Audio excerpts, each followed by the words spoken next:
Allah yang mulia, kuduslah nama-Mu. Kaulah yang awal, yang akhir dari segalanya.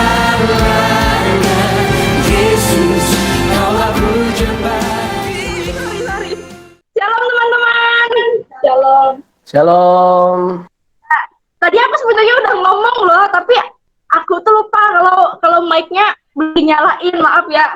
Terus tadi nggak ada yang jawab, kirain aku dikacangin apa gimana.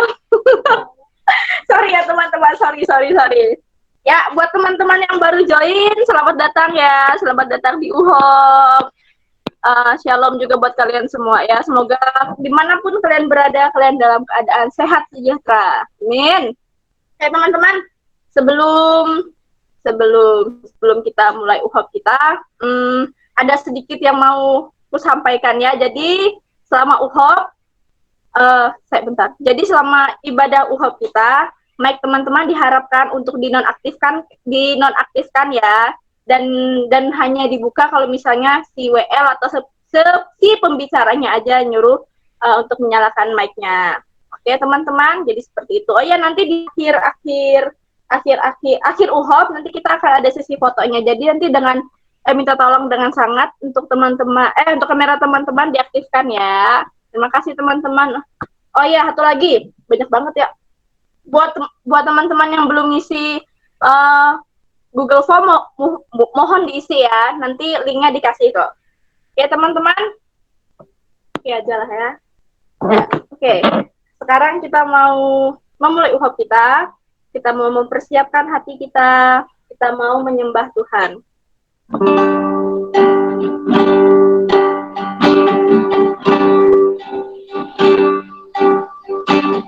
Terima kasih Tuhan.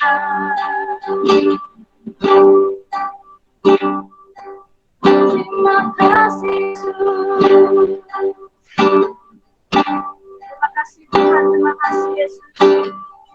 Kami mau membawa hidup kepadamu ya Bapa, sebagai korban yang berkenan kepadamu ya. Terima kasih Tuhan. Haleluya.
Terima kasih Bapa.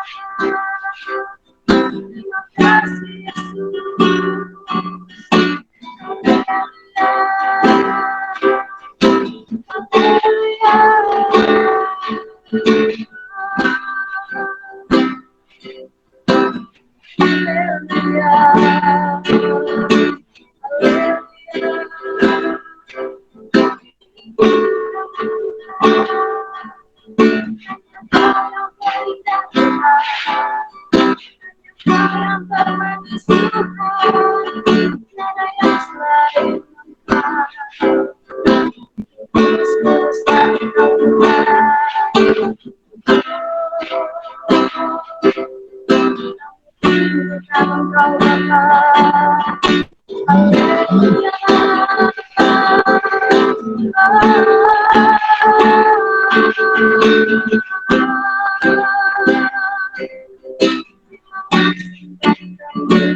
Hanya Engkau di hidupku, untuk Yesusku yang terindah. Lamanya ku menyembahmu, ku membawa hidupku. Inilah persembahanku untuk Yesusku yang terindah. Lamanya ku menyembahmu, Yesus.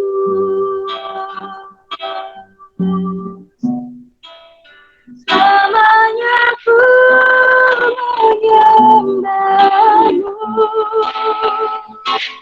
Yesus.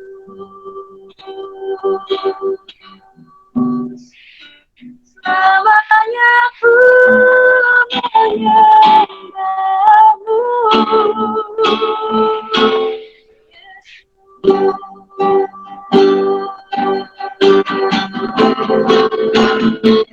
segala pujian dan syukur bagimu,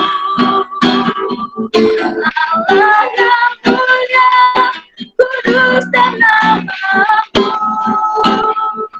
Kau yang awal, yang akhir dari segalanya. Yesus, segala pujian bagimu, segala pujian dan syukur bagimu. Allah yang mulia, kudus dan namamu. Kaulah yang awal, yang akhir dari segalanya. Yesus, segala pujian bagimu, segala pujian dan syukur bagimu. Allah yang mulia, kudus dan namamu. Kaulah yang awal, yang akhir dari segalanya. Yesus, segala pujian bagimu, segala pujian, segala pujian dan syukur bagimu. Allah yang mulia, kudus dan namamu. Kaulah yang awal, yang akhir dari segalanya. Yesus, segala pujian bagimu, segala pujian dan syukur bagimu. Allah yang mulia, kudus dan namamu. Kaulah yang awal, yang akhir dari segalanya. Yesus, segala pujian bagimu, segala pujian, segala pujian dan syukur bagimu. Allah yang mulia, kudus dan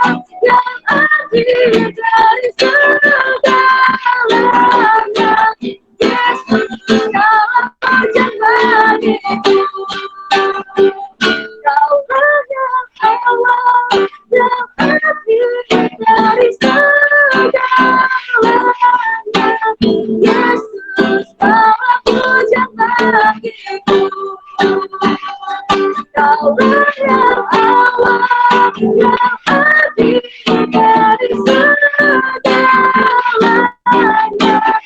Yesus telah pujan bagiku. Haleluya. Segala puji hanya bagimu Bapa, segala hormat hanya bagimu Yesus. Haleluya. Kau yang layak Tuhan. Haleluya.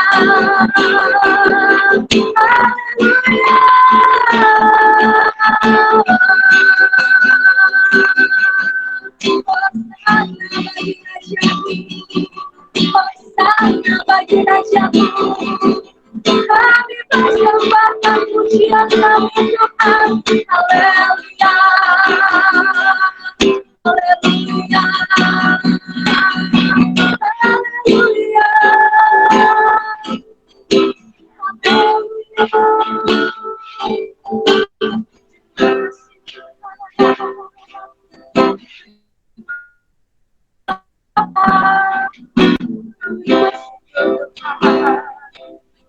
Kami bersyukur.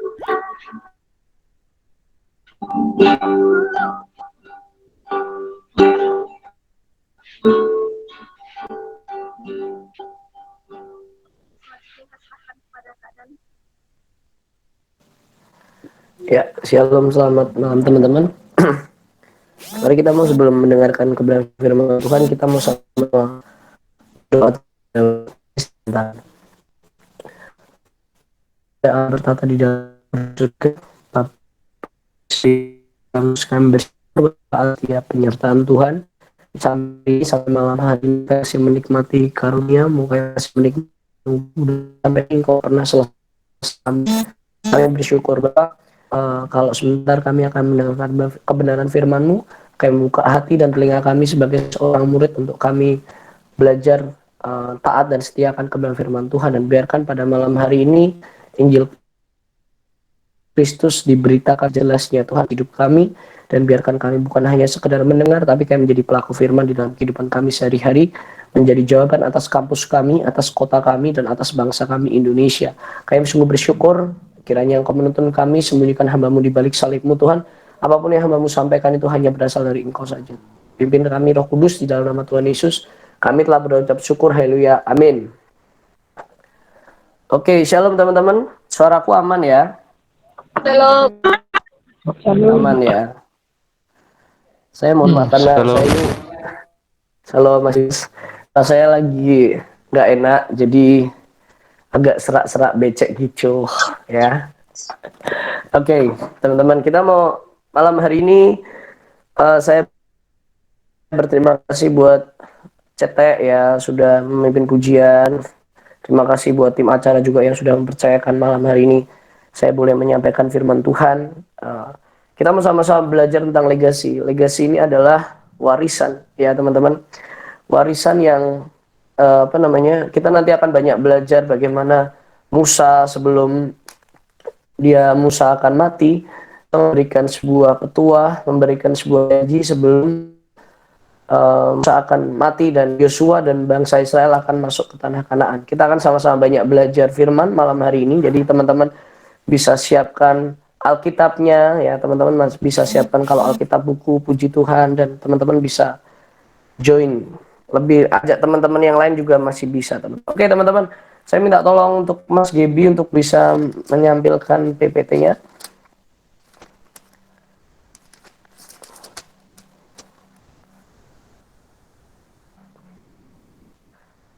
Oke, Mas Gebi, apakah masih hidup?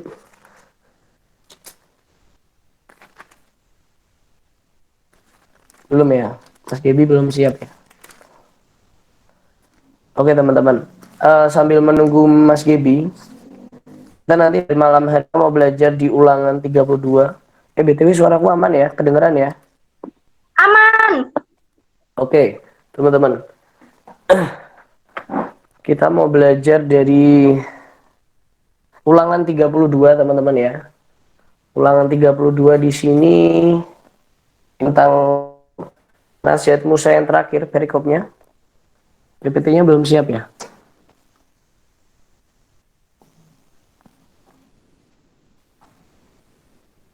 Hmm.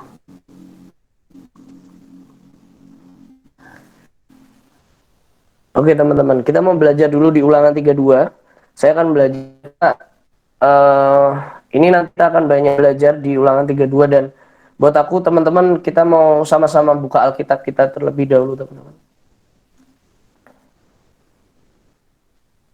Oke, ulangan 32 ayat yang ke-44 sampai yang ke-47.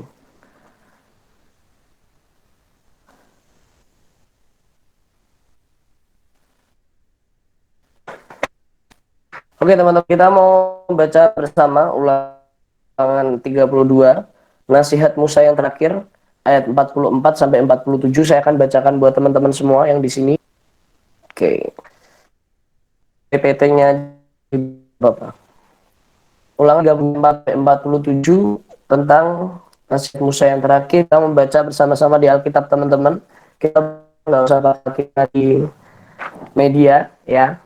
Kita baca Alkitab kita masing-masing teman-teman, dibiasakan supaya Alkitab kita juga kebaca, nggak jadi bungkus gorengan. Ulangan 32 ayat 44 sampai 47. Musa yang terakhir, lalu datanglah Musa bersama-sama dengan Yosua bin Nun dan menyampaikan itu segala perkataannya yang tadi. Seterusnya segala perkataan itu kepada seluruh orang Israel. Berkatalah ia kepada mereka, perhatikanlah segala perkataan kuperingatkan kepadamu pada hari ini, supaya kau memberikannya kepada anak-anakmu untuk melakukan dengan setia segala perkataan Taurat ini. Sebab perkataan ini bukanlah perkataan hampa bagimu, tetapi itulah hidupmu, dan dengan perkataan ini akan lanjut umurmu di tanah kemana kau pergi menyeberang sungai Yordan untuk mendudukinya. Oke teman-teman, ketika kita lihat ini, perikop ini, saya mau jelaskan terlebih dahulu bahwa di ulangan 32 ini, sebelumnya, bahwa di ulangan yang 31 melihat cerita bagaimana Musa ini akan meninggalkan bangsa Israel yang sudah dipimpinnya ke tanah Kanaan yang dijanjikan oleh Tuhan waktu di Mesir teman-teman. Dan teman-teman kalau mau belajar di ayat ini, ternyata ulangan 32 ini ternyata terjadi sebuah hal yang sangat menarik menurut saya, karena waktu itu Musa ini dijanjikan masuk ke tanah perjanjian, tapi Musa tidak masuk ke tanah perjanjian ya teman-teman. Jadi aneh ya, Musa ini dijanjikan tanah perjanjian, masuk menuntun bangsa Israel ke tanah perjanjian, tetapi malah Musa ini tidak masuk ke tanah perjanjian karena Musa ini berbuat jahat dan menimbulkan sakit. Itu ketika di salah satu ada sebuah kejadian di mana Musa ini benar-benar membuat sebuah kata yang hingga akhirnya Musa tidak masuk ke tanah. Dan teman-teman kalau teman-teman lihat di sini di ulangan 32 ini yang tadi perikop kita bacakan itu namanya warisan rohani dari seorang dari Musa ke Yosua teman-teman. Dan buat saya ini sangat-sangat sesuatu yang sangat-sangat unik teman-teman, karena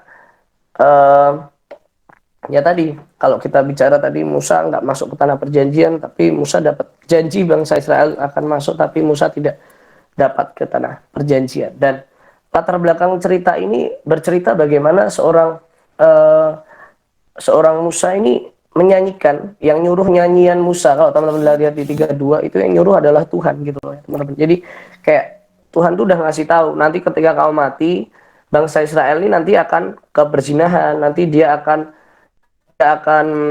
nyembah Allah yang lain, nyembah Baal yang lain kayak gitu kan. Jadi Musa ini menuliskan, nanti kita akan banyak belajar di ulangan 32 gitu kan ya. Nanti belajar di ulangan 32 ternyata banyak hal yang terjadi. Saya nggak akan bicara 2 poin aja nanti teman-teman. Dan buat teman-teman kalau teman-teman melihat kejadian ini tuh sangat-sangat unik sekali gitu ya. Kalau kita temanya malam ini legacy, dan kita sangat-sangat belajar. Oke teman-teman, aku boleh minta tolong Mas Gebi bisa dengan tepat dan cepat. Oke. Teman-teman, poin yang pertama, berhati dalam hati kita. Kita mau baca di ulangan 32 ayat 36 sampai 39 teman-teman. Ulangan 32 ayat 36 sampai 39.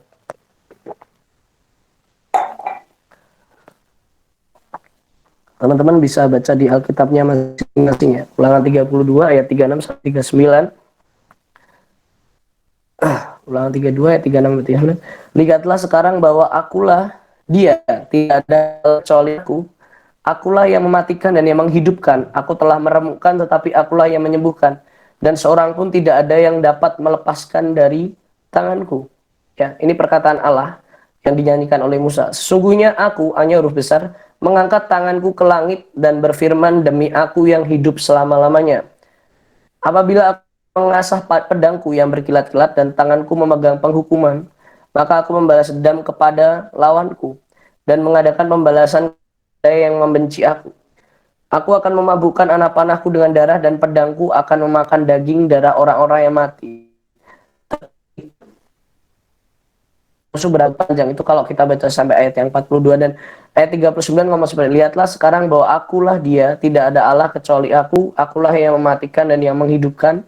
Aku telah meremukkan tetapi akulah yang menyembuhkan dan seorang pun tidak ada yang dapat melepaskan dari tanganku. Teman-teman kalau lihat ini teman-teman, di ayat ini itu menceritakan teman-teman. Kemarin beberapa waktu lalu saya ngisi sharing di Undip dan saya teringat ketika membawakan firman di Undip tuh ucapan ini. Ternyata benar ya teman-teman. Ternyata ketika seorang bangsa Israel, kalau tadi lihat teman-teman lihat di ayat yang ke mana tadi ya?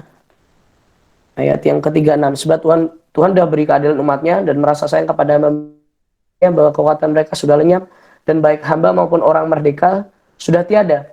Ayat 37 Tuhan ngomong seperti bagus banget. Maka ia akan berfirman, Allah mereka hanya huruf kecil.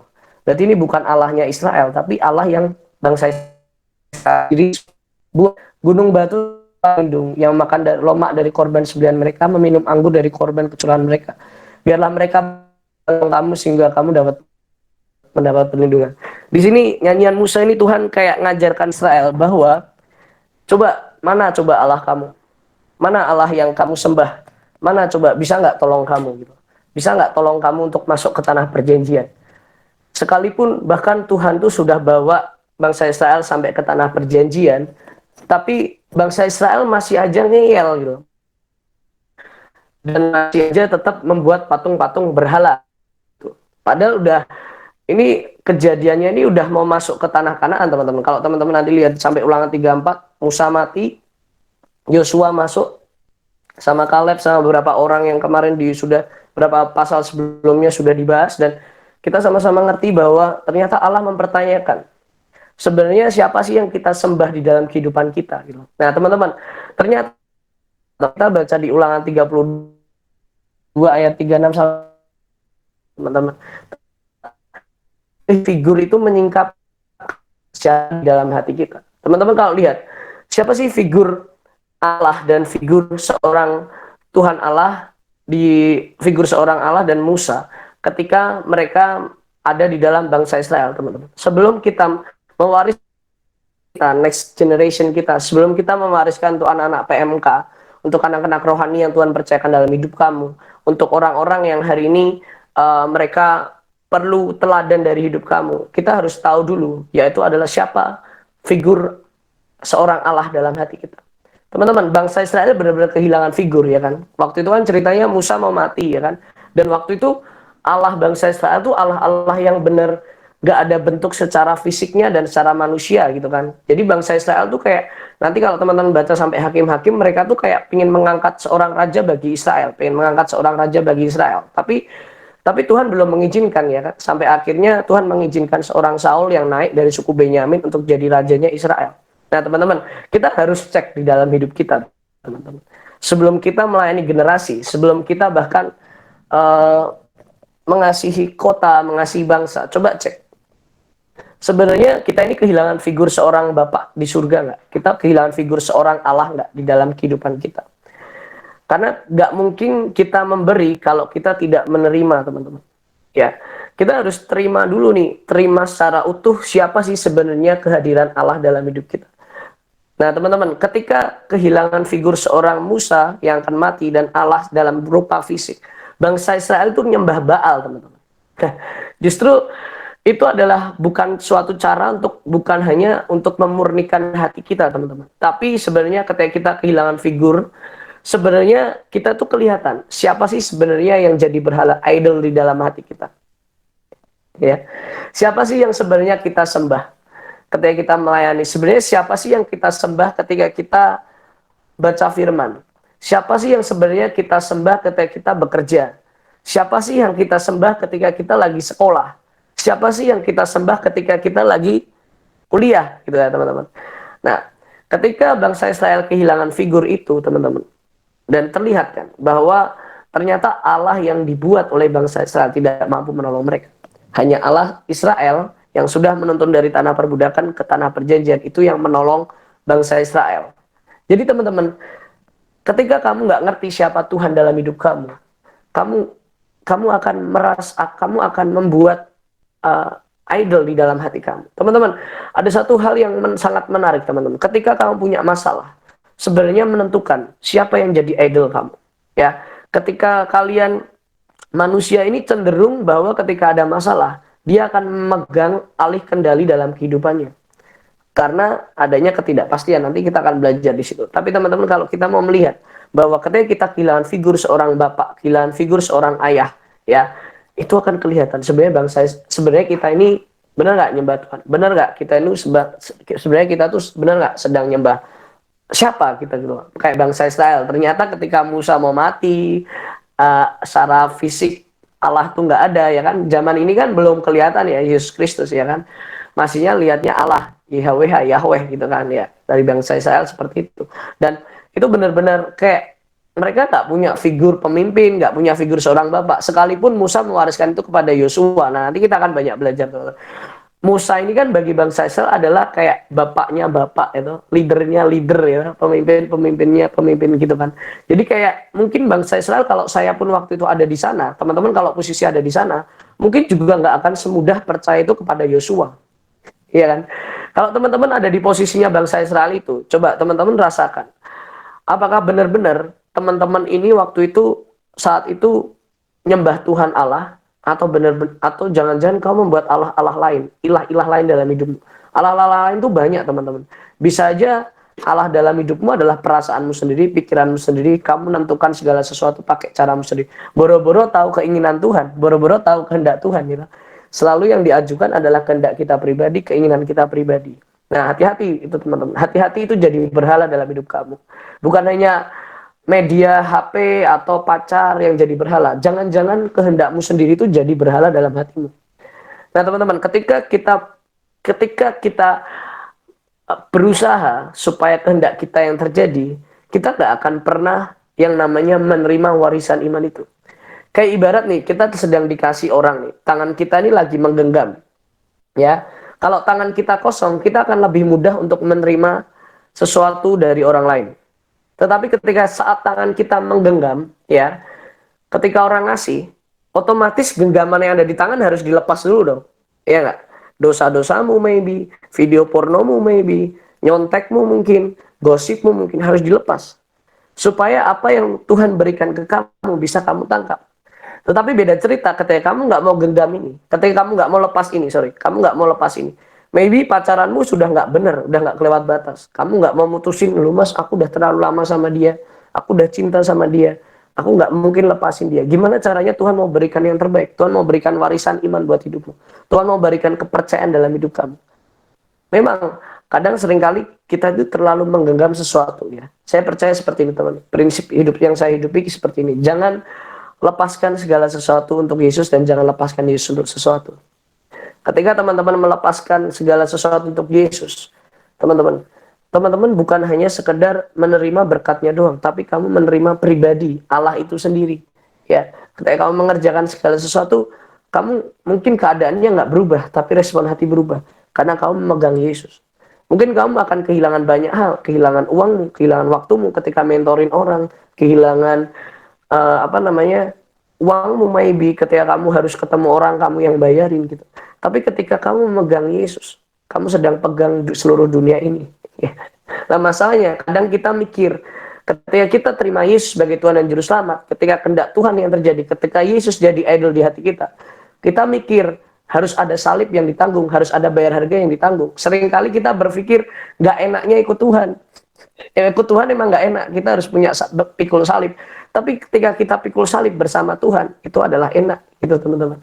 Dan itu sangat asik ya. Jadi teman-teman, kita mau sama-sama percaya dan yakin bahwa ketika kita kehilangan figur seorang ayah, nah itu akan tersinggap siapa berhala dalam hati kita. Mungkin bahkan ada orang yang mikir seperti ini, Mas, aku nggak bisa saat teduh. Lah kenapa kayak gitu? Aku nggak punya hubungan pribadi dengan Tuhan. Lah gimana Mas? Aku pagi-pagi udah bangun, udah harus disuruh bersih-bersih. Aku harus kerja, aku harus kuliah, kerjaanku banyak. Aku nggak punya waktu Mas hubungan pribadi dengan Tuhan. Men, saya mau bilang seperti ini teman-teman. Waktu satu hari itu 24 jam. Kalau hari ini kita ngomong kita kita ngomong nggak punya waktu dengan Tuhan, coba dicek. Sebenarnya yang salah itu kuliahmu, sekolahmu, atau kamu nggak bisa manage dirimu dengan baik. Jangan salahkan kuliah, jangan salahkan orang tua yang nyuruh bersih-bersih, jangan nyalahkan sekolahmu, tugasmu banyak gitu. Tapi coba sebenarnya kita kalau mau jujur, sebenarnya kita nggak bisa manage dengan diri kita sendiri. Nah teman-teman, ketika kita nggak punya waktu pribadi dengan Tuhan, ketika kita nggak pernah hubungan baik dengan Tuhan, nggak punya waktu saat teduh, otomatis teman-teman, kamu hanya tahu figur seorang Yesus sebagai Tuhannya orang Kristen. Tapi kamu tidak mengalami dan merasakan bahwa Tuhan Yesus adalah Tuhan dalam hidupmu. Ya, beda ya teman-teman. Tuhan, kamu hanya tahu Tuhan Yesus adalah Tuhan agama Kristen dan Katolik maybe ya. Kalau teman-teman ada yang Katolik, kamu hanya tahu itu, ya toh. Tapi akan berbeda ketika kamu punya hubungan pribadi dengan Tuhan, ya. Kamu kenal Yesus sebagai Tuhan di dalam hidupmu. Beda sekali. Ya, hati-hati teman-teman ya. Makanya jangan sampai kehilangan figur Allah. Ketika kamu kehilangan figur Allah, ya, kamu akan kelihatan sebenarnya siapa sih yang kamu hidupi gitu loh. Kamu akan serupa dengan siapa yang kamu sembah. Kalau kamu hari ini suka mungkin udahlah aku belajar terus aja biar aku sukses gitu. Tapi nggak punya hubungan pribadi dengan Tuhan. Ya udah, sukses ini akan jadi Tuhanmu. Dan caranya pasti akan pakai kehendakmu. Tapi bukan berarti jangan dipotong loh ya videonya ini ya. Nanti bilang, wah anak UHAB, Mas Daniel ngajari nggak boleh sukses. Boleh sukses teman-teman. Tapi sukseslah di dalam Tuhan. Jangan sukses karena keinginan kita pribadi. Karena ujungnya adalah kesia-siaan gitu teman-teman. Dan buat aku seperti ini teman-teman. Siapa sebenarnya yang jadi idol dalam hati kita? Kita harus tanyakan. Kalau kita mau belajar tentang warisan gitu. Sebelum kita mewariskan ke orang lain, kita harus terima dulu nih. Kita benar nggak dapat figur seorang Tuhan yang benar-benar dia jadi Tuhan dan Juru Selamat dalam hidup kita. Bukan hanya Tuhan dan Juru Selamat di agama Kristen. Ketika Tuhan menjadi Tuhan dan Juru Selamat ketika kita pelayanan. Ya, seringkali kan kita mikir, yaudahlah aku punya hubungan pribadi dengan Tuhan karena besok aku pelayanan. Aku nggak mau nyontek dulu lah, besok aku pelayanan. Gitu. Ya, seringkali kan kita kayak gitu kan. Jadi seakan tuh Tuhan itu jadi Tuhan ketika kamu saat pelayanan aja. Dia jadi Tuhan ketika kamu sedang bersekutu bersama teman-teman Kristen, PMK, UHOP, atau di gerejamu, di komselmu, gitu, atau di KTB-mu. Gitu. Apa benar-benar dia jadi Tuhan nggak dalam hidupmu? Setiap keputusan yang kamu ambil itu adalah keputusan yang kamu juga kumpulkan bersama dengan Tuhan. Setiap apapun yang kamu kerjakan, itu kamu lalui bersama dengan Tuhan dan selalu menyertakan Tuhan di dalam setiap rencana hidupmu. Ketika kamu memilih pasangan hidup, kamu nggak sekedar hanya, oh aku suka itu orangnya cantik, tapi kamu nggak pernah tanya sama Tuhan. Men, belajar hari ini, tangkap figur Allah, kenali figur Allah itu sendiri dalam hidupmu, yaitu melalui hubungan pribadi dengan saat teduh. Next, Mas Kepi. Itu poin saya yang pertama. Poin saya yang kedua, teman-teman. Ya, warisan iman itu terjadi ketika Allah memegang kendali. Teman-teman, ketika kita lagi COVID ini segala sesuatu itu tidak pasti. Benar nggak, teman-teman? Ya, saya dan teman-teman punya planning beberapa bulan ke depan. Kita ada mau ngerjakan ke sekolah-sekolah, kita plan ke sekolah-sekolah, kita mau melakukan banyak hal. Bahkan hidup saya secara pribadi, saya ingin main ke sana, main ke sini. Tapi tiba-tiba COVID melanda Indonesia di awal Maret ya. Akhirnya segala jadwal yang sudah dibuat sampai Desember itu gagal semua. Nah, teman-teman tahu nggak? Ketika manusia ini kan mengalami yang ketidakpastian, teman-teman. Dan teman-teman tahu nggak? Ketika manusia ini tidak pasti dan manusia ini khawatir, maka manusia itu akan cenderung memegang kendali kehidupannya. Nah, nanti kita akan banyak belajar. Nah, teman-teman, tapi kita mau belajar, kita akan masuk ke dalam sebuah warisan iman, warisan ilahi yang tadi Yosua dan Kiwal enggak Yosua dan Musa nanti akan diwariskan akan banyak hal, dan warisan iman terjadi ketika Allah itu memegang kendali atas hidup Yosua dan Musa, teman-teman. Kita mau baca di Ulangan 32 ayat 46 sampai 47. Saya akan bacakan buat teman-teman. Ulangan 32 ayat 46 sampai 47. Berkatalah ia kepada mereka, perhatikanlah segala perkataan yang kuperingatkan kepadamu pada hari ini, supaya kau memerintahkannya dan kepada anak-anakmu untuk melakukan dengan setia segala perkataan hukum Taurat ini. Ya, kita berhenti di situ dulu. Nanti kita lanjut 47. Teman-teman, kalau dikatakan supaya kau memerintahkan kepada anak-anakmu untuk melakukan dengan setia segala perkataan hukum Taurat ini. Ya, saya ulangi lagi, supaya kau memerintahkan kepada anak-anakmu untuk melakukan dengan setia segala perkataan hukum Taurat ini. Ya, apa yang diperintahkan kepada anak-anak? Melakukan dengan setia hukum Taurat. Ya, hukum Taurat pasti teman-teman tahu lah ya. Tentang 10 perintah Allah itu tadi ya.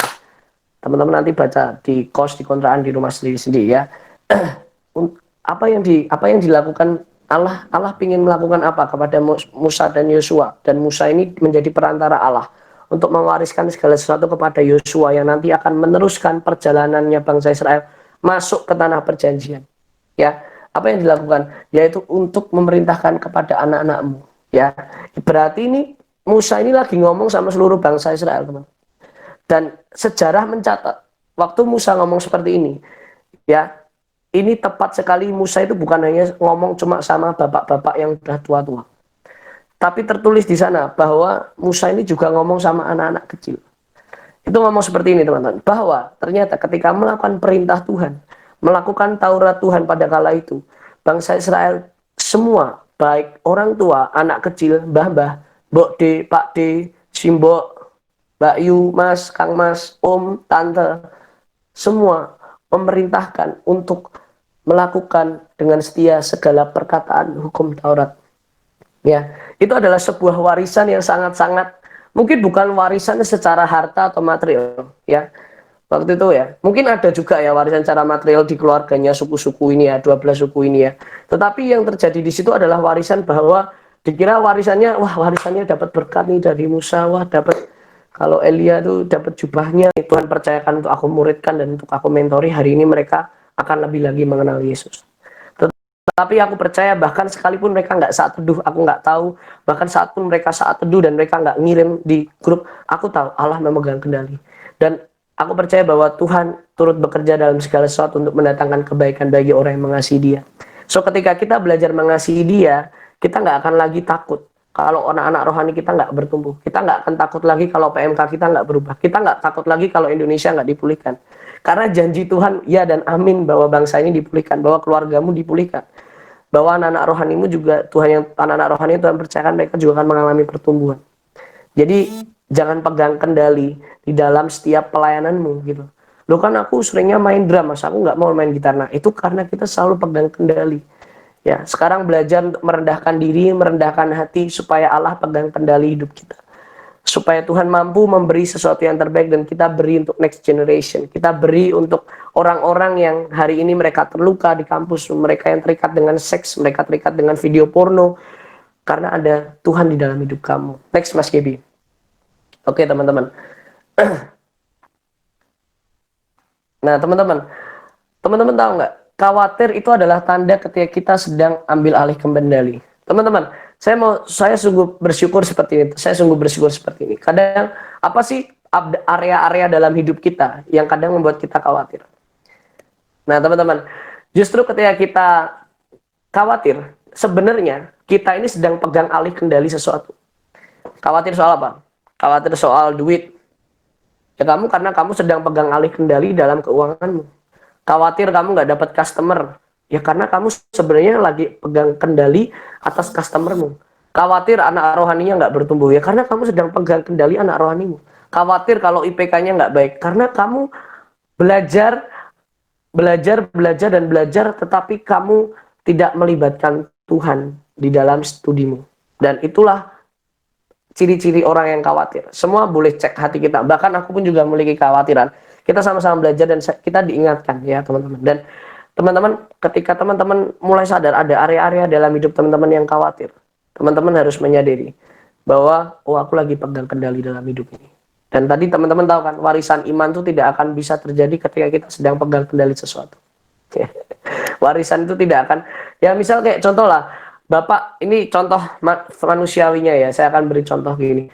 Seorang bapak dan ibu yang sudah meninggal pasti akan memberi warisan kepada anaknya. Benar nggak? Warisan harta, warisan rumah, atau warisan apapun lah. Ya. Tetapi akan berbeda ceritanya ketika seorang anak itu sudah punya warisan dulu, ya kan?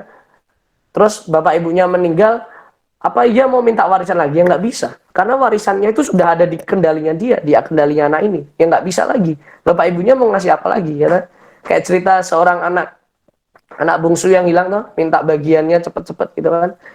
Ketika dia pulang, dia nggak dapat apa-apa lagi, secara harta dan material nggak dapat apa lagi, karena sudah diambil dulu, gitu. Ya kalau kita juga teman-teman, ketika kita belajar untuk memegang kendali warisan dari orang tua kita, ya, warisan dari Allah kita, ya, warisan apapun yang teman-teman percayakan dalam hidup teman-teman hari ini, ya, uang, harta tahta, ya, harta tahta apa, Gabriel, harta tahta wanita, ya, tadi King Nile chat tuh ya, Tosa, ya, jadi teman-teman tuh bener-bener astaga, setekan aja. Oke, teman-teman ya, kembali ya. Kalau teman-teman merasa bahwa segala sesuatu yang teman-teman miliki, teman-teman yang hari ini teman-teman miliki adalah milik teman-teman selamanya, teman-teman akan merasa khawatir dan takut ketika sesuatu itu diambil sama Tuhan. Lebih baik ketika kita dapat sesuatu, dapat duit, dapat pasangan, dapat berkat, dipercayakan anak rohani, dipercayakan pelayanan, dipercayakan di PMK, jangan pegang itu terlalu erat melebihi kamu memegang Yesus terlebih erat. Karena suatu saat teman-teman, suatu saat ketika kamu nggak jadi pengurus PMK, ketika kamu mungkin putus sama pasanganmu, maybe kamu akan kecewa. Ya karena apa? Karena kamu merasa apa yang kamu punya saat ini adalah milikmu. Padahal sebenarnya saat ini yang kita punya itu adalah titipan Tuhan. Titipan Allah ya. Kalau orang teman-teman Kedar dan Ibayatan seperti ya, titipan, semua itu titipan Allah ya. Semua ini titipan Tuhan teman-teman ya. Kamu punya papa mama itu titipan. Hari ini kamu punya pasangan itu titipan. Kamu punya keyboard, punya drum, kamu punya alat musik lengkap di rumahmu, kamu punya motor, itu hanya titipan yang Tuhan percayakan dalam hidup kamu. Nah, seringkali kita kadang merusak segala sesuatu karena ini merasa milikku ya, pacarku kok ya, terserah aku toh. Nah, akhirnya merusak. Akhirnya tidur bareng ya. Karena merasa semua ini milikku gitu. Karena merasa pelayanan PMK ini milikku ya, otomatis aku yang jadi Tuhan di PMK. Aku yang harus keputusanku yang terlaksana di PMK. Padahal kita harusnya menyadari bahwa PMK, pelayanan kita, kampus kita, IPK kita, itu semua adalah titipan Tuhan. Mau apa kita menyombongkan diri dengan IPK yang 4 atau 4,5 ya? Ruru ini IPK-nya 4,5 teman-teman. Nanti memang berbeda. Jadi teman-teman kita bisa cek, teman-teman, siapa yang pegang kendali hidup kita. Nah, kuncinya apa teman? Kenali Tuhan, kenali rencana besarnya, kenali kehendaknya, dan serahkan dirimu kepadanya. Ya, kita belajar harus kenal Tuhan secara pribadi. Kenal Tuhan secara pribadi itu bukan gini, Mas, aku mau baca Alkitab biar khatam. Men, kita ini baca Alkitab bukan untuk khatam ya. Kita tuh baca Alkitab supaya kita mengenal Tuhan ya. Pastor David Platt kemarin aku juga ngomong sama teman-teman Undip seperti ini teman. Ada satu statement yang menampar aku seperti ini. David Platt tuh ngomong seperti ini, bahasa Indonesia kayak gini. Berdoa itu bukan tentang kita mendapatkan sesuatu. Berdoa itu tentang bagaimana kita mengenal seseorang. Siapa seseorang itu? Yaitu Yesus. Ya teman-teman, banyak orang yang selalu ada yang tanya sama aku, Mas, aku mau ya, ada juga orang yang aku mau baca firman lah biar apa dik? Aku besok mau ujian biar nilaiku baik. jadi kita tuh seakan kenal Tuhan, mau mengenal Tuhan tuh karena keputusan kita dan kepentingan kita. Dan itu sangat-sangat parah teman-teman. Kalau hari ini kalian ada di titik itu ya nggak apa-apa, tapi bertobat, kerajaan Allah sudah dekat ya. Kenali Tuhan itu sebagai Allah dan Tuhan dan juru selamatmu, yang setiap keputusan hidupmu kamu mengenali dia gitu ya teman-teman. Jadi kenali Tuhan, kenali rencana besarnya, kenapa kamu ada di Undip, kenapa kamu ada di keluarga yang broken, kenapa kamu ada di keluarga yang mungkin nggak baik, kenapa kamu ada di UNES, kenapa kamu ada di kampus kecil namanya BPD. Buat saya Tuhan tuh tidak sedang main dadu menaruh hidupmu teman-teman ya. Kamu ada di sebuah dunia, ada di benua Asia, ada banyak Asia, ada Asia Tenggara, di negara Asia Tenggara kamu ada di Indonesia, di 34 provinsi di Indonesia kamu ada di Jawa Tengah, kamu ada di Papua ya, Bayu dari Papua. Ada yang di Kalimantan, ada yang dari Sulawesi, ada Terus kamu hari ini kamu ada di Semarang, kuliah di Stifar, kuliah di UKSW, di UKS Salatiga. Kamu dari NTT ya, Julius sama Isai dari NTT, mereka ke Salatiga, kamu ada di Unika. Apakah itu kebetulan, teman-teman? Buat saya enggak. Buat saya enggak. Karena Tuhan percaya bahwa ada sesuatu yang terbaik potensi dalam hidup kita supaya kita bagikan, supaya kita wariskan untuk kampus kita. Sebelum engkau pergi ya, sebelum engkau pergi dari UKSW, sebelum engkau pergi dari Stifar, sebelum engkau pergi dari Kalimantan Jawa, apa yang engkau mau wariskan untuk pulau ini? Apa yang engkau mau wariskan untuk kampusmu sebelum engkau lulus ya? Ceritanya Musa tadi. Apa nanti teman-teman kalau baca di Ulangan 33 itu ada berkat Musa itu buat 12 suku. Dan itu keren sekali teman-teman. Kalau teman-teman belajar, kemarin beberapa waktu yang lalu saya dan teman-teman family gathering anak-anak rohani yang Tuhan percayakan tuh kita bahas tentang itu, beberapa suku kita saya dan teman-teman share kayak gitu kan. Dan itu sangat luar biasa.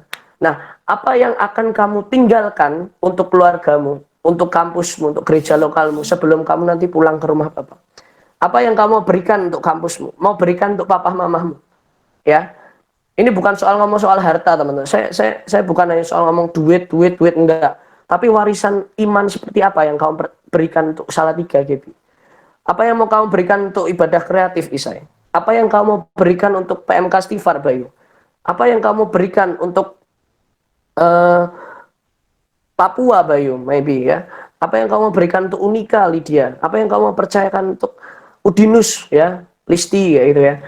Apa sebenarnya kita mau beri untuk kampus kita? Ya, kenali rencana besarnya, kenali kehendaknya ya. Ada orang tanya sama saya, Mas, aku selalu berdoa sama Tuhan, tapi kok doaku nggak dikabulkan ya? Saya selalu sabar, nggak apa-apa, santai, kayak gitu. Mungkin belum waktunya. Tapi ketika ketemu orang ini tuh saya kadang risih, teman-teman. Risih, Mas, kok aku doa nggak dapet? Jadi yang diomongin doa nggak dapet ini, doa nggak dapet ini. Saya bilang gini, bukannya saya judes ya, terus saya ngomong seperti ini. Emang harus ya Tuhan kabulkan doamu? Ini saya bukan judes gitu ya, atau mewakili sifat Tuhan yang galak, enggak. Tapi teman-teman, pernah nggak mikir, kalau hari ini kita punya kehendak, tapi Allah kita juga punya kehendak atas hidup kita. Kalau hari ini kamu mungkin belum dapat, ya mungkin belum waktunya aja, gitu. Gampang gitu. Kalau udah dapat berarti memang udah waktunya.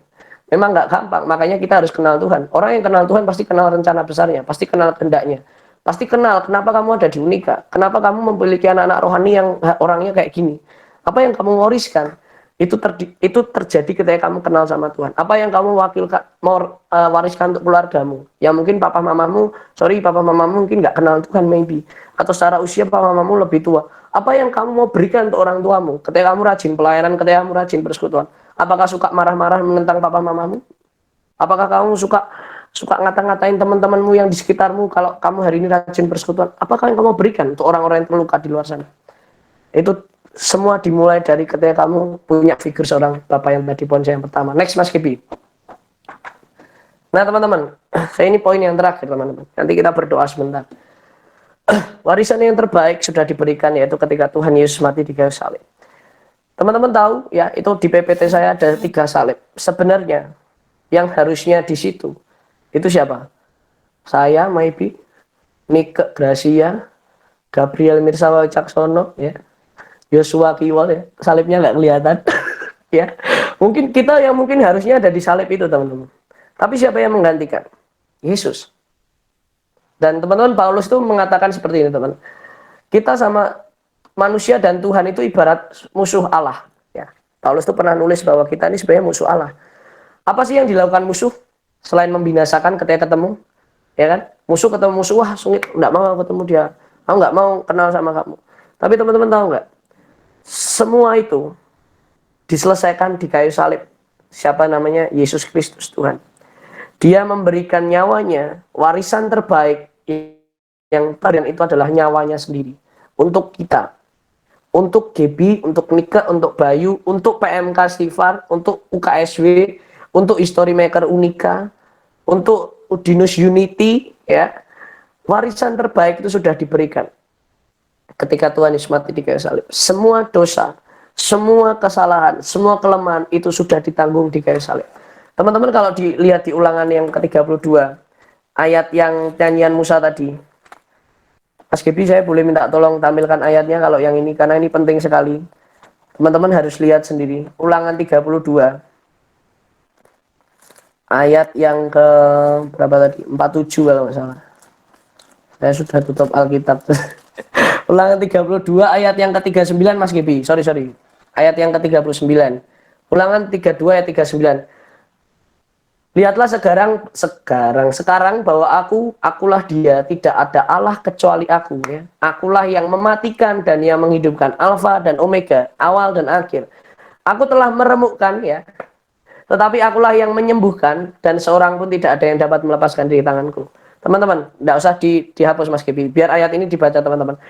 Teman-teman tahu nggak, ayat ini sudah tergenapi dan akan tergenapi dalam hidup teman-teman di masa depan. Sudah tergenapinya apa? Teman-teman kalau lihat, nggak ada lagi Allah yang mau mati di kayu salib, yang mau turun ke dunia, ketemu sama orang-orang berdosa, orang-orang yang suka seks, orang-orang yang suka nyontek kayak kita, orang-orang yang suka gosip kayak kita, orang-orang yang suka ngomongin orang dari belakang, orang-orang yang selalu pingin dilihat sebagai pemimpin di PMK, ya. Orang-orang seperti kita, dia mau mati, dia turun, dan dia menyatakan bahwa tidak ada Allah kecuali Yesus. Dan Yesuslah yang mematikan dan yang menyembuhkan. Dia adalah Alfa dan Omega. Dia sudah di awal kekekalan dan dia akan ada terus sampai akhir kekekalan. Dan sampai hidupmu berakhir, dia tetap Allah yang sama. Dia telah meremukkan apa? Meremukkan kepala ular. Teman-teman kalau lihat di Kejadian, ya diceritakan bahwa Adam dan Hawa ini nanti akan meremukkan kepala ular dan ular akan meremukkan tumitnya manusia. Dan semua sudah diselesaikan sama siapa? Yesus Kristus di kayu salib. Dan Yesus Tuhan sudah menyembuhkan.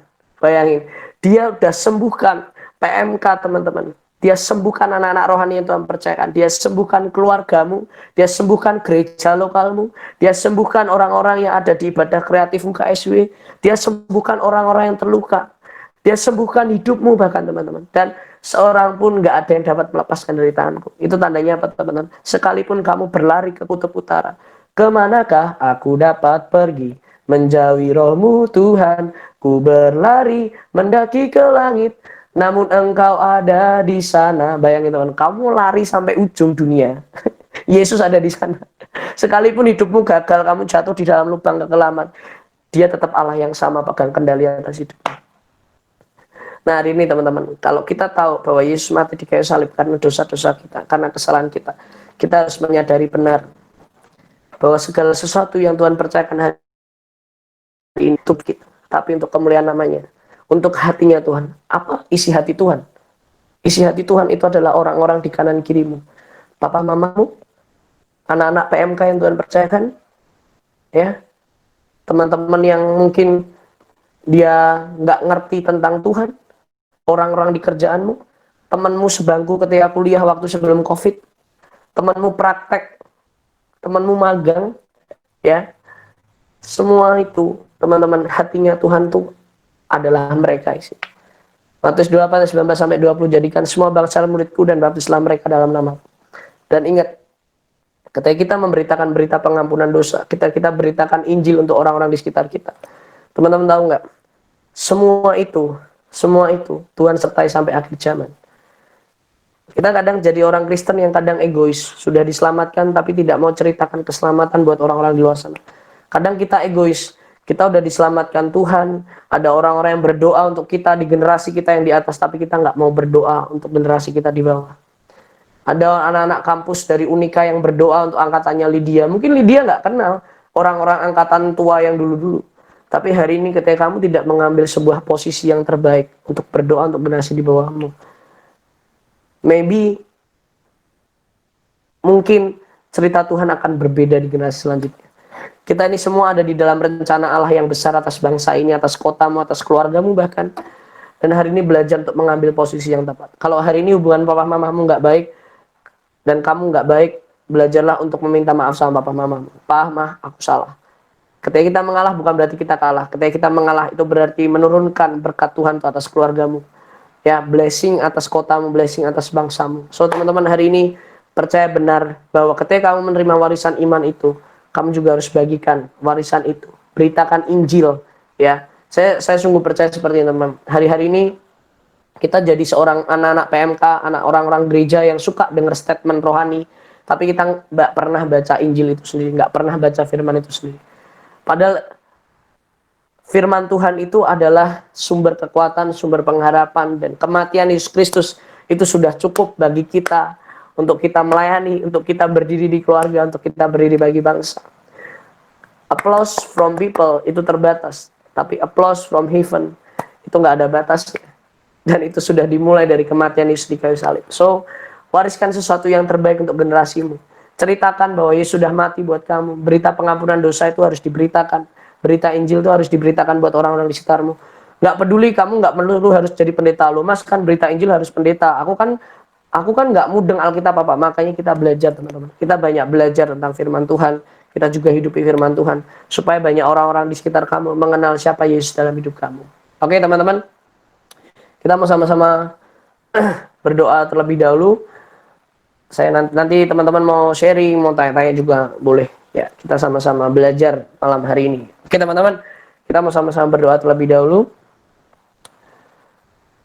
Kami bersyukur Bapak atas malam hari ini ketika Tuhan mempercayakan pendamaian, berita pendamaian buat bangsa ini, buat dunia, buat generasi kami selanjutnya. Itu melalui hidup kami. Kami tahu kami nggak sempurna. Kami mungkin pernah gagal di beberapa area di hidup kami. Tapi kami tahu Tuhan nggak pernah gagal dan Tuhan nggak pernah menyerah berjuang untuk hidup kami. Kematian-Mu di kayu salib itu adalah tanda bagaimana Engkau mengakhiri sampai akhir untuk mengasihi kami. Kalau hari ini kami harus memikul salib di kuliah kami harus memikul salib di keluarga kami memikul salib untuk bangsa dan kota kami. Kami tahu ini bukan karena usaha kami dan kekuatan kami, tapi karena kasih karunia dan anugerah Allah. Engkau izinkan kami mencicipi sedikit dari salib-Mu atas kota ini, atas bangsa ini, atas kampus, atas orang-orang yang terikat dengan seks, atas orang-orang yang terikat dengan dosa kebohongan, atas orang-orang yang terikat dengan korupsi. Tapi kami tahu bahwa sampai hari ini kami hidup bukan sebuah kegagalan. Kalau hari ini kami merasa gagal, bukan berarti Tuhan gagal karyanya atas hidup kami. Kami mau belajar melihat hati Tuhan. Kami mau belajar untuk menerima figur seorang Allah itu dalam hidup kami. Kami mau belajar menerima Yesus sebagai Tuhan dan Juru Selamat. Bukan hanya ketika kami bersekutu dan melayani, tapi kami menjadikan Yesus dan Tuhan dan Juru Selamat ketika kami ujian. Menjadikan Yesus sebagai Tuhan dan Juru Selamat ketika kami sedang berkomunikasi dengan orang-orang di sekitar kami. Kami menjadikan Yesus dan Tuhan dan Juru Selamat di keluarga kami. Kami mau menjadikan Yesus dan Tuhan dan Juru Selamat dalam hidup kami ketika kami di gereja, di kampus, di pekerjaan. Dan biarkan Engkau menjadi Allah yang memegang kendali atas hidup kami. Terima kasih Tuhan atas setiap pemberian terbaik, warisan terbaik yang Tuhan sudah beri, yaitu adalah pengorbanan-Mu di kayu salib. Terima kasih, kami selesai tapi Roh-Mu nggak pernah selesai. Engkau memberkati sharing kami, kegiatan kami selanjutnya. Engkau Tuhan berkati Tuhan, apapun teman-teman yang mau sharing, teman-teman tanya, singkapkan semua dan itu hanya berasal dari Roh-Mu saja. Kami saling menguatkan di tempat ini. Terima kasih di dalam nama Tuhan Yesus. Kami telah berdoa dan mengucap syukur. Haleluya. Amin. Thank you guys. Terima kasih Kak Dan buat sharingnya, sangat memberkati sekali. Jadi kita harus melepaskan semua kendali kita dan kita menyerahkan kepada Tuhan untuk memegang kendali hidup kita. Amin. Supaya hidup kita bukan menjadi hidup yang biasa-biasa aja, melainkan menjadi hidup yang luar biasa. Seperti itu ya teman-teman. Ya aku tahu nih, pasti teman-teman udah banyak yang mau bertanya kan tentang yang baru disampaikan sama Kak Dan. Ya kalau teman-teman mau bertanya, silahkan bertanya ya, silahkan dicatat pertanyaannya apa, nanti langsung mau ngomong langsung silahkan ya. Tapi sebelumnya kita mau mendengarkan dulu kesaksian dari Mas kita, dari kakak kita. Untuk Mas Pugu silahkan. Halo Mas Pugu. Mana nih Mas Pugu nih?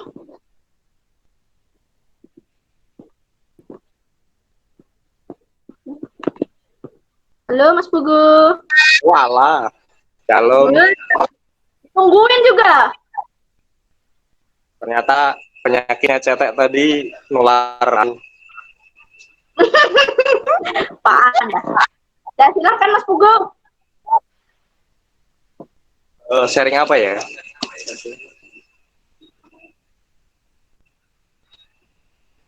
Jadi tiba-tiba kemarin itu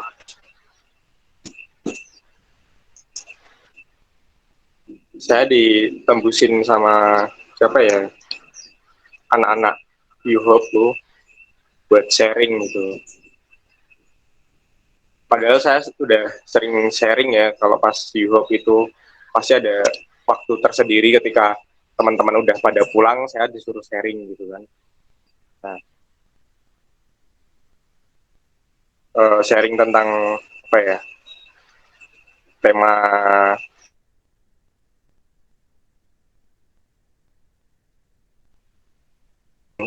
legalitas gitu. Kalau di kehidupanku berbicara tentang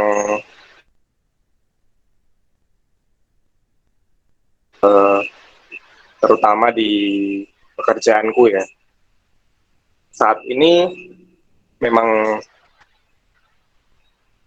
uh, cerita dulu, aku dari puji Tuhan dari marketplace dan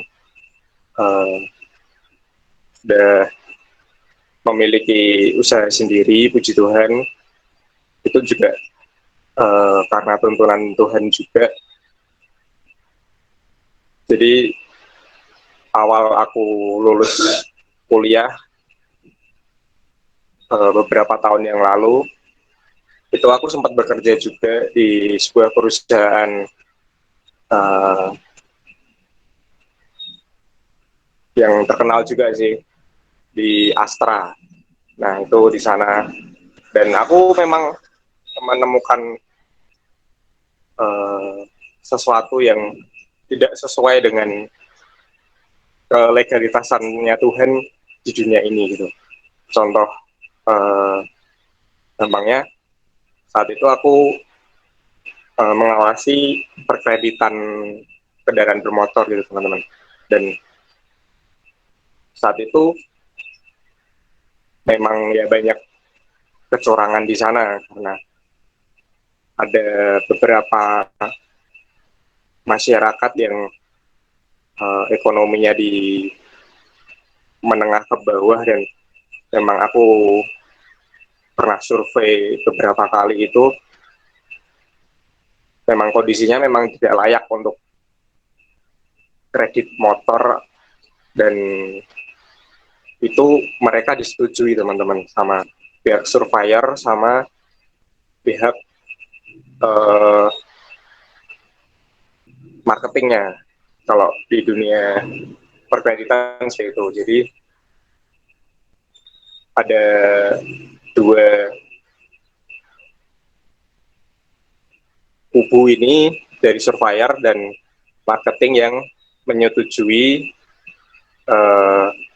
sebuah keluarga itu bisa kredit sebuah kendaraan gitu teman. Dan aku di sana bertahan 7 bulan karena ya aku waktu survei ke mereka, kok mereka kok nggak layak gitu, dan kenapa disetujui gitu teman-teman. Dan kalau aku melihatnya juga, aku memang nggak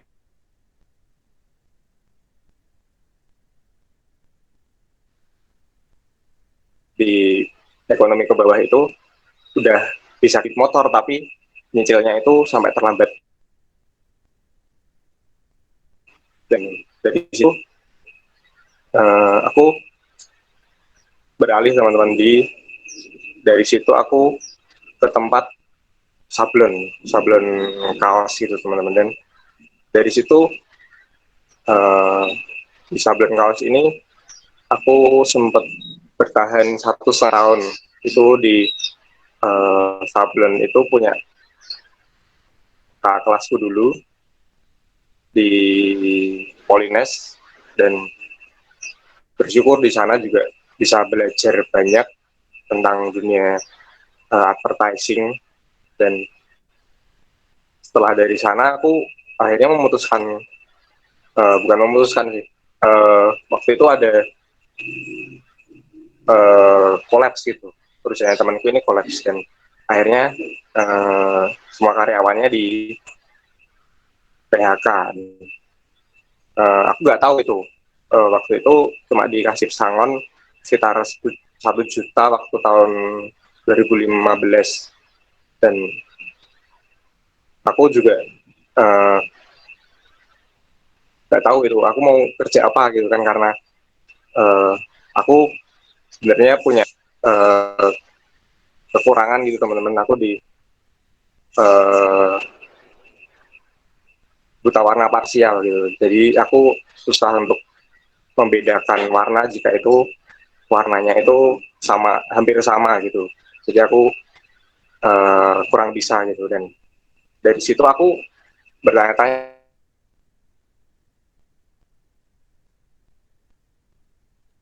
cocok buat aku gitu. Sedangkan aku ada kekurangan di bagian ini. Aku sudah waktu itu sebelum aku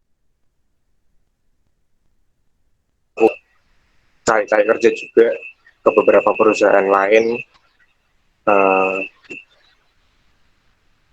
ya aku jatuhnya sama di eh, di tes kesehatan itu. Dan ya aku waktu itu juga namanya juga manusia, gimana ya, miso-miso sama Tuhan. Tuhan gini sih, kok kasih kekurangan seperti ini ke aku gitu. Dan lama kelama juga ya udahlah, lebih mensyukuri apa yang Tuhan berikan selama ini gitu teman-teman. Dan akhirnya aku eh, karena aku punya ilmu sablon dulu, dan aku akhirnya eh, berpikir, dan akhirnya jadilah aku punya usaha sendiri di rumah sampai saat ini. Dan lumayan juga hasilnya teman-teman. Dan kalau dibandingkan sama tahun lalu, tahun ini memang penghasilannya menurun ya, karena ada pandemi. Jadi aku dulu pemasaran lebih baik ke fakultas-fakultas atau perguruan-perguruan tinggi gitu ya teman-teman. Kenapa? Karena aku promosi ke dinas-dinas maupun ke kantor-kantor itu, uh, istilahnya legalitas Tuhannya itu banyak, tantangannya ke dinas maupun ke kantor-kantor itu banyak. Uh, Sebagai contoh itu, mereka pasti minta nota double atau nota kosong gitu teman-teman. Nah itu dari situ uh, diuji lah uh, tempat usahaku ini. Ya kadang ada beberapa yang dari perusahaan atau dinas-dinas gitu mau masukin ke tempatku gitu, dan mereka pasti ya ya dan ya pasti mereka minta nota double itu. Dan uh, dari situ aku diuji gitu teman-teman, aku mau nggak memberikan itu. Pertama sekali, dua kali aku memang nakal ya gitu, aku memberikan nota double itu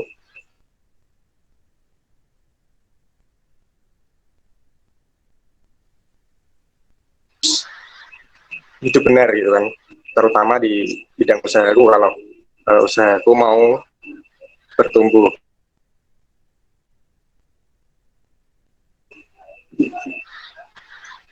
dari situ aku memang saat ini sudah enggak menerima beberapa ajakan yang atau customer yang mereka meminta nota double itu. Nah dari situ aku bisa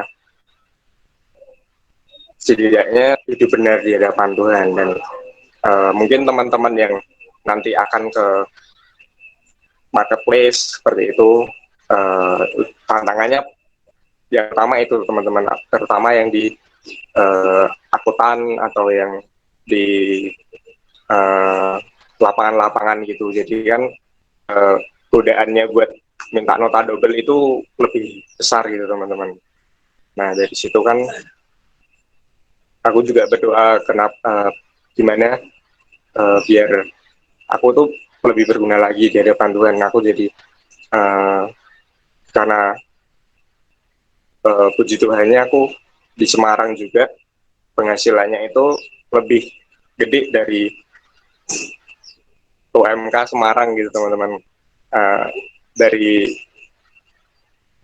sablon ini. Dan kemarin tahun lalu juga aku berdoa buat biar bisa berinvestasi gitu teman-teman. Dan puji Tuhan aku di awal tahun 2020 ini udah bisa berinvestasi di beberapa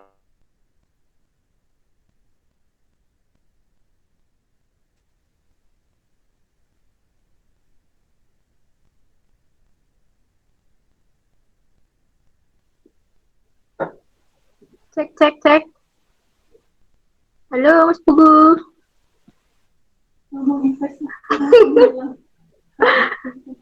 Mungkin jaringan itu. Iya, benar. Gimana?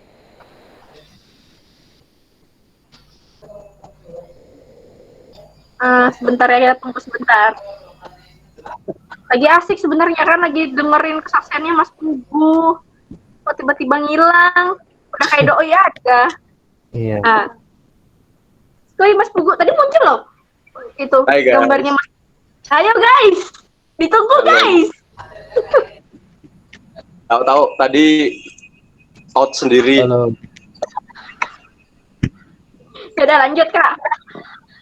Lanjut atau diulangi dari awal ya? Lanjut aja. Lanjut aja. Iya. Ya. Oke. Ya dari situ puji Tuhan udah bisa berinvestasi dan kalau di Sablon memang pendapatanku tahun ini menurun. Yang dari bisa tahun lalu bisa foya-foya, sekarang bener-bener menangis gitu dan irit dulu gitu ya teman-teman. Dan ya berharapnya juga pandeminya juga segera berlalu, segera hilang. Badai pasti berlalu gitu ya. Dan buat pesanku buat teman-teman nanti di dunia kerja juga hati-hati di dalam bidangnya masing-masing, pasti ada kelegalan legasinya Tuhan itu yang tidak sesuai dengan kehendaknya Tuhan gitu ya. Jadi teman-teman pintar-pintarnya juga nanti meminimalisir sebuah ketidakcocokan dengan diri kalian nanti juga di dunia kerja gitu teman-teman. Ya, terima kasih teman-teman, sekian sharing dari aku. Yeay. Tepuk tangan Dewi. Terima kasih Kak Pugu buat kesaksiannya. Sukses terus ya buat Ya, salam. Amin Mas Pugu, tetap sukses depannya ya Mas. Tetap andalkan Tuhan selalu. Tuhan Amin. Amin. Matur nuwun. Mantap. Ya, terima kasih ya Mas Pugu. Ya teman-teman, diberkati ya sama kesaksiannya Mas Pugu ya. Jadi walaupun kita tahu kan kalau di dunia kerja tuh pasti banyak godaan-godaan. Tinggal respon dari kita aja lagi, apakah kita mau tergoda dengan godaan tersebut, apa kita tetap mau berpegang pada Tuhan. Semangat ya teman-teman, buat yang kerja, buat yang kuliah juga semangat. Ya teman-teman, kita lanjut ya ke sesi. Nika juga godaan, nah iya loh. Kak Nika godaan loh. Nah ya teman-teman, kita lanjut ke sesi tanya jawab ya. Bagi teman-teman yang mau bertanya tadi sama Kak Daniel tentang apa yang dikhotbahinnya, mungkin ada yang mau teman-teman bertanya, Kak Daniel coba jelaskan dong dari awal sampai akhir lagi, diulangin gitu. Jangan ya teman-teman, kelamaan. Ya nih, bentar. Oh iya nih, Kak Dan, ada yang bertanya nih. Cewekmu dewe kok saya takon Kak. Kita bacain ya Kak Dan pertanyaannya ya. Hai Kak Dan, soal hai Kak Dan. Hai Kak Dan, boleh tanya pengalaman dan contoh real apa yang sedang Kakak wariskan ke anak rohani Kakak saat ini? Aplikatifnya seperti apa ya Kak Dan? Thank you. Silakan Kak Dan dijawab. Ya. Thank you, Tete, Mas Pugu tadi juga thank you saksinya. Kitin pertanyaan yang sangat-sangat bagus sih. Salah satu hal aplikatif yang sedang aku hidupi dan anak-anak yang Tuhan percayakan hidupku itu hari ini tuh memang lagi saat teduh sih. Jadi kayak kami ini punya grup gitu kan. Jadi kami ini setiap hari sering rutin kirim saat teduh gitu. Bahkan aku Tapi kalau memang aplikasinya yang paling warisan apa sih yang sebenarnya aku bagikan buat teman-teman ya emang hubungan pribadi dengan Tuhan sih melalui saat teduh setiap hari kirim renungan. Terus apalagi ya? Sebenarnya harusnya jangan tanya kayak gini ke aku. Harusnya tanya sama anak-anak rohani yang baru percaya. Tanya sama Gaby, Baby, tanya sama Iskia. Apa Oke, yang mereka percayakan? tanya Gaby, Nah, Hiskia, tolong dijawab pertanyaanku. tolong Gaby jawabnya yang bener ya. Ayo lo Gaby. Ya, toh Gaby sih ya apa coba yang Gaby pelajari kalau Mas Dan sih ngomongnya itu sih saat teduh, apalagi Kiwol. Coba tanya Kiwol Gaby ya di Hiskia tuh coba. Panglima keluar ya. Rangga. Iya, enggak ada yang ngambil. Rangga juga coba. Kamu jawab dong.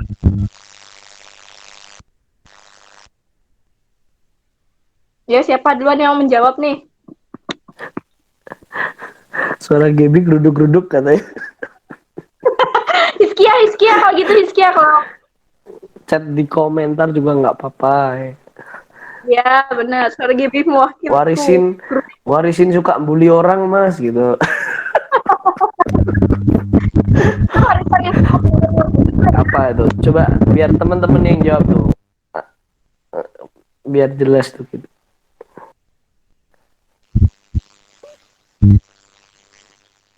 Nggak kedengeran suaranya Gap. Gap, kamu ini lagi di bandara atau gimana sih jemput Habib Rizik ya? Suaranya di bandara.